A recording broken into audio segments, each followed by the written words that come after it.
আজকে আমাদের আলোচ্য বিষয়বস্তু হলো পদার্থের কঠিন অবস্থা।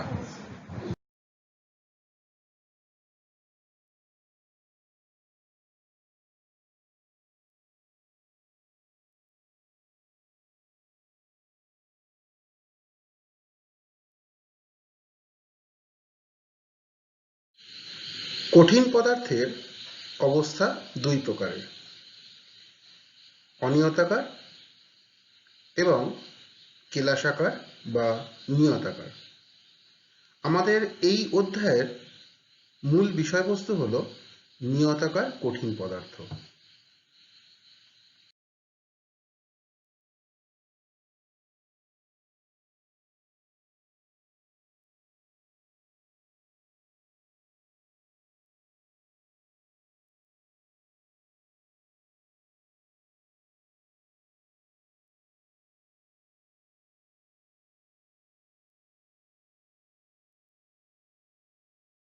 নিয়তাকার কঠিন পদার্থের মধ্যে উপস্থিত বিন্দু এককগুলিকে ল্যাটিস বলা হয়। এই ল্যাটিস বিন্দুগুলি একমাত্রিক।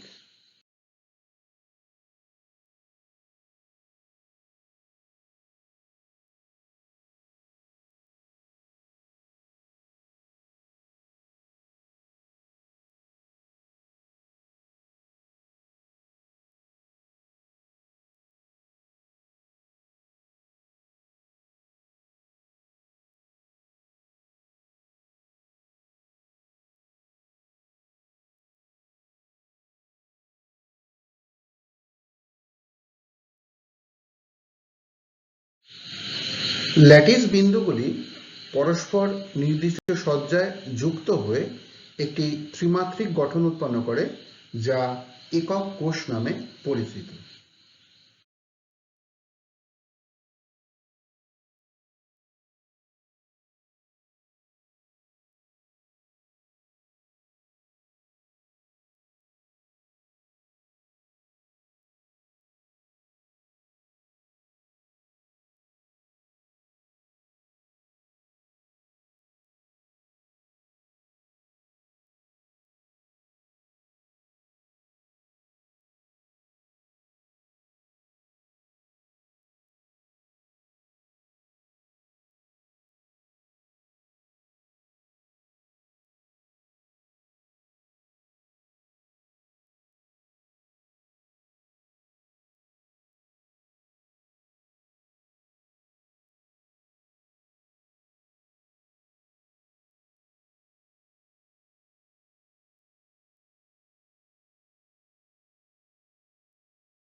ঘনকাকার কোষের প্রতিটি কোষে কণার সংখ্যা নির্ণয় করব। প্রথমেই আসা যাক সরল ঘনকাকার কোষ। যেহেতু ঘনক, তাই 8টি কৌণিক বিন্দু এবং এই 8টি কৌণিক বিন্দুর মধ্যে উপস্থিত অণুগুলো প্রতিটির 1/8 অংশ ওই কোষটাকে অবদান করে। তাই সরল ঘনকাকার কোষে মোট অণুর সংখ্যা 8 গুণিতক 1/8 অর্থাৎ 1।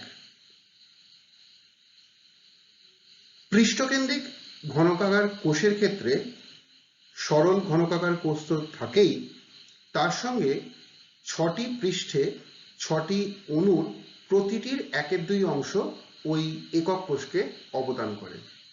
সুতরাং ওই কোষটিতে পৃষ্ঠের অণুর সংখ্যা 1/2 গুণিতক 6 অর্থাৎ 3। অর্থাৎ এক্ষেত্রে কোষটিতে মোট অণুর সংখ্যা সরল ঘনকাকার কোষের 1টি এবং পৃষ্ঠের 3টি অর্থাৎ মোট 4টি।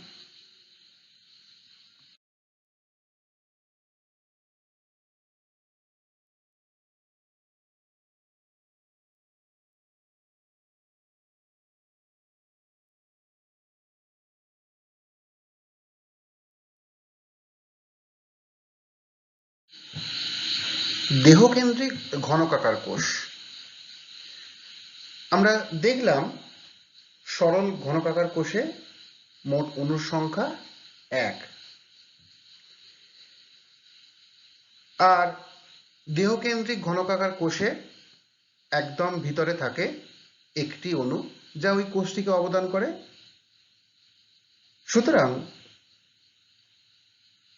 এক্ষেত্রে কোষটিতে মোট অণুর সংখ্যা 1 + 1 = 2।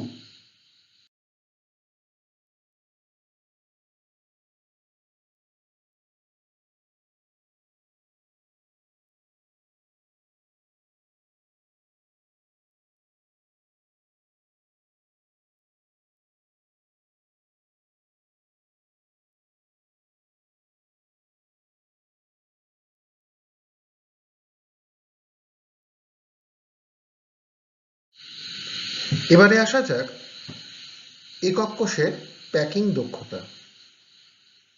প্যাকিং দক্ষতা কি না, একক কোষের মধ্যে উপস্থিত অণু যতটা আয়তন দখল করে এবং একক কোষের যে আয়তন তার যে অনুপাত, সেই অনুপাতটাই হলো প্যাকিং দক্ষতা। প্রথমেই আমরা দেখব সরল ঘনকাকার কোষের প্যাকিং দক্ষতা। ধরা যাক ঘনকাকার কোষের বাহুর দৈর্ঘ্য a এবং প্রতিটি কণাকে গোলক রূপে কল্পনা করলে গোলকের ব্যাসার্ধ r। একক কোষের প্রতিটি বাহুতে অণুগুলি পরস্পরের সংস্পর্শে আছে, তাই একক কোষের বাহুর দৈর্ঘ্য সমান 2 গুণিতক অণুর ব্যাসার্ধ বা 2 × r। সরল ঘনকাকার কোষে একটি অণুর দ্বারা অধিকৃত আয়তন 4/3 πr³ আর একক কোষের আয়তন a³ অর্থাৎ 2r এর হোল কিউব বা 8r³। সুতরাং সরল ঘনকাকার কোষের প্যাকিং দক্ষতা সমান অণু দ্বারা অধিকৃত আয়তন ভাজিতক একক কোষের আয়তন, আর তা হল 4/3 πr³ ভাজিতক 8r³, যা π/6 এর সমান, অর্থাৎ এর মান হবে 0.524।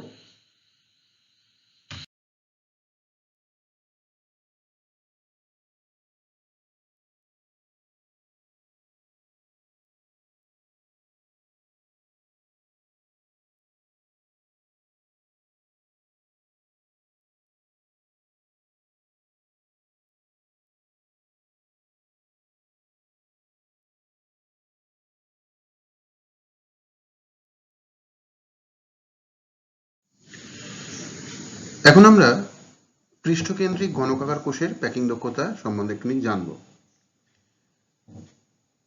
পাশেই পৃষ্ঠকেন্দ্রিক ঘনকাকার কোষের চিত্রটি দেখো।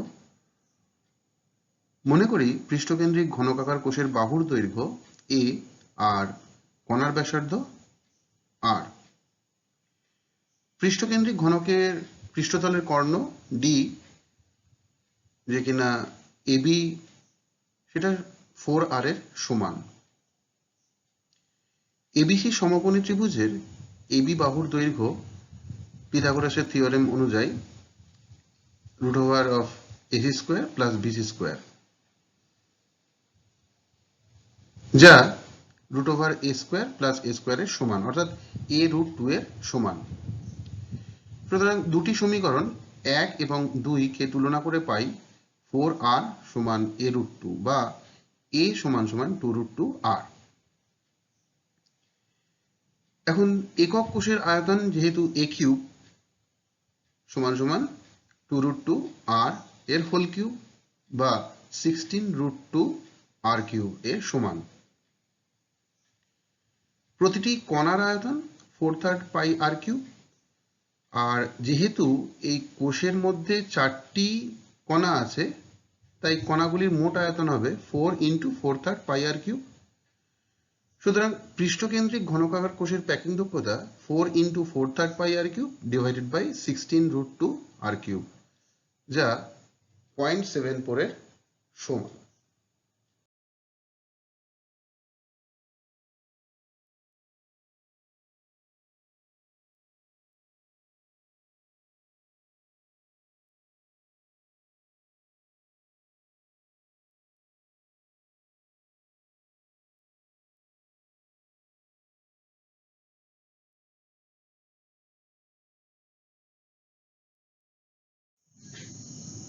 এখন আমরা দেহকেন্দ্রিক ঘনকাকার কোষের প্যাকিং দক্ষতা সম্বন্ধে জানব। পাশে যে চিত্রটা দেখছো সেই চিত্রটা হচ্ছে একটি দেহকেন্দ্রিক ঘনকাকার কোষ এর, যার প্রতিটি বাহুর দৈর্ঘ্য a এবং প্রতিটি কণার ব্যাসার্ধ r। দেহকেন্দ্রিক ঘনকের কর্ণ PV এর দৈর্ঘ্যটা হচ্ছে তাহলে 4r এর সমান। এখন RSV এর VS বাহুর দৈর্ঘ্য সম্বন্ধে আমরা একটু দেখব।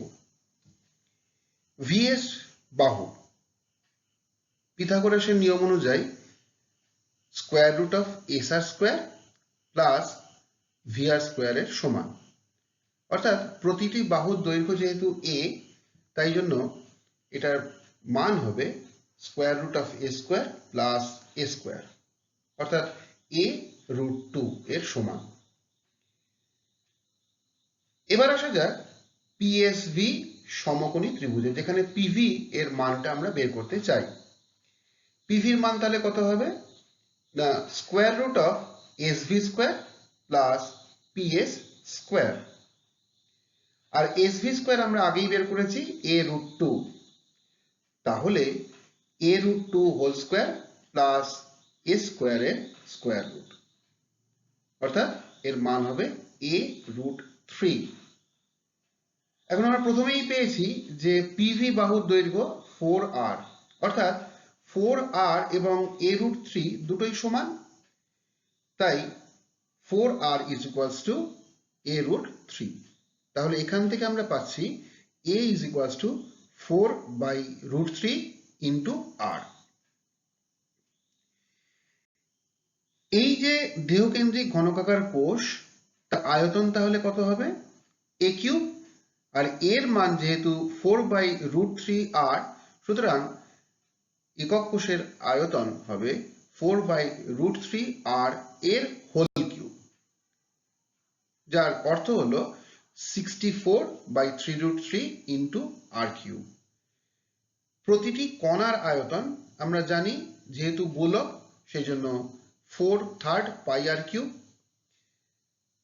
আর দেহকেন্দ্রিক ঘনকাকার কোষে আমরা আগেই দেখেছি যে কণার সংখ্যা মোট 2, সুতরাং কণার আয়তন হচ্ছে 2 into 4/3 pi r কিউব।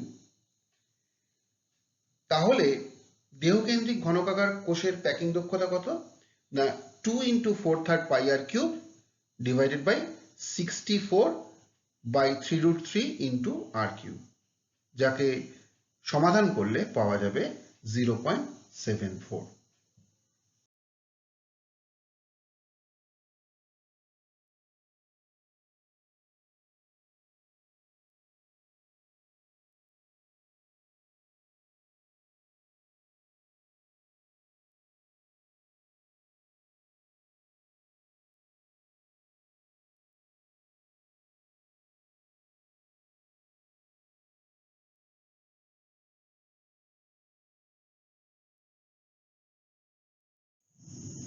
এখন আমরা কেলাসের ঘনত্ব নির্ণয় কিভাবে করা হয় সেটা নিয়ে একটু দেখি। মনে করি ঘনক কেলাসের একক কোষের প্রান্তভাগের দৈর্ঘ্য a, কোষে উপস্থিত পরমাণুর সংখ্যা মনে করি z, পদার্থটির পারমাণবিক ভর ধরি m ক্যাপিটাল, ঘনকাকার কোষের আয়তন আমরা জানি যেহেতু ঘনক সেই জন্য a কিউব। সুতরাং প্রতিটি পরমাণুর ভর পারমাণবিক ভরকে অ্যাভোগাড্রো সংখ্যা দ্বারা ভাগ করলেই পাওয়া যায় প্রতিটি পরমাণুর ভর, অর্থাৎ m by n। অতএব একক কোষের ভর কোষের পরমাণুর সংখ্যা গুণিতক m by n, অর্থাৎ z into m by n। সুতরাং একক কোষের ঘনত্ব রো is equals to একক কোষের ভর ভাজিতক কোষের আয়তন, যা কিনা z into m by n into a cube এর সমান। এই সূত্রটি